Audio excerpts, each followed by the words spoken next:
મારું નામ ગિરીશજી સોલંકી છે। હું ખેડા જિલ્લા શ્રમિક સેવા સંઘ મજદૂર યુનિયનનો પ્રેસિડેન્ટ છું અને સાથે વકીલાત પર કોઈ એડવોકેટ પર છું। આજે સફાઈ કામદારો અને ડ્રાઈવરો તેમજ વોટર વર્ક્સના કર્મચારીઓ અહીંયા બધા ભેગા થયા છે। સવાલ એ છે કે 2014માં આ તમામ કર્મચારીઓને ઇન્ટરવ્યૂ લઈ નગરપાલિકાએ ફરજ ઉપર નિમણૂક આપી હતી એમને, અને ત્યારથી આ કર્મચારીઓ સળંગ એકધારી નોકરી કરતા આવ્યા છે। એમના વર્ષે 240 દિવસ ઉપરાંતની નોકરી છે અને સુપ્રીમ કોર્ટ અને હાઈકોર્ટના હાલની પરિસ્થિતિમાં પણ એવા ચુકાદા છે કે વર્ષે 240 દિવસ ઉપરાંત જો કર્મચારીના દિવસો પૂર્ણ થતા હોય તો તેવા કર્મચારીઓને 5 વર્ષ બાદ એને કાયમ કરવા જોઈએ। હવે પરિસ્થિતિ એવી સર્જાઈ છે કે આ કર્મચારીઓને કાયમી કરવા પડે અને એમને કાયમી લાભો આપવા પડે, એટલે રસ્તો શું કાઢવો? એટલે મહાનગરપાલિકાએ નિર્ણય એવો કર્યો કે આ લોકોની નોકરીઓની શરતોમાં ફેરફાર કરી નાખ્યો અને નગરપાલિકા મજૂર કાયદા મુજબ નોકરીઓની શરતોમાં ફેરફાર કરવો હોય તો પહેલાં નોટિસ જાહેર કરવી પડે, જે મ્યુનિસિપલ કમિશનરે કર્યું નથી અને આ કર્મચારીઓને સીધા કોન્ટ્રાક્ટ એજન્સીમાં તબદીલ કરી નાખ્યા છે, જેનો અમે આજ રોજ વિરોધ કરવા આવ્યા હતા।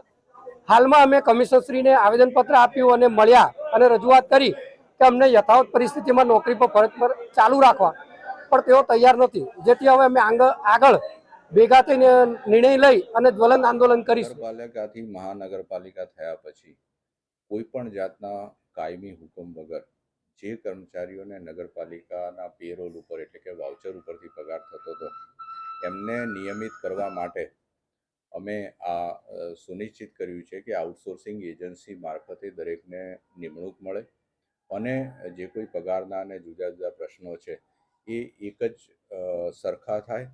આ પ્રક્રિયાથી જે પાર્ટ ટાઈમ પગારદારો છે કે જેમને 6,000 પગાર મળતો હતો એને પણ અમે ફૂલ ટાઈમ પગારમાં લઈએ છીએ, એટલે કે લગભગ 16,000 થી 17,000 જેટલો પીએફ સાથે પગાર મળશે।